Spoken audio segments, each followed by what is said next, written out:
সকালবেলা এসে হচ্ছে আমি বক্সের ঢাকনাটা খুললাম, খুলে এই পাশে রাখলাম আর রেখে দেখি মাশাল্লাহ অলরেডি দুইটা হচ্ছে বেবি বের হয়েছে চীনা হাঁসের।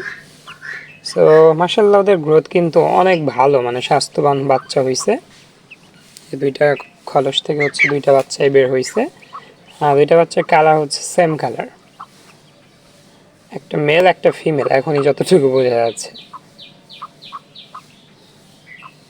আর সবগুলো ডিম থেকে হচ্ছে বাচ্চা আজকে দিনের ভিতর বের হওয়া আশা করি কমপ্লিট হয়ে যাবে মাশাল্লাহ। এখানে হচ্ছে খুব একটা বেশি সময় ঢাকনাটা খুলে রাখা যাবে না, এই যে এই ডিম থেকে হচ্ছে বাচ্চা ঘন্টাখানিকের ভিতর বের হবে। আর প্রত্যেকটা ডিম কিন্তু মাশাল্লাহ অনেক ভালো পরিমাণ গরম হয়েছে, মানে ও কিন্তু খুব ভালোভাবে হিট দিতেছে। আর ঢাকনাটা হচ্ছে লাগাই দিতে হবে,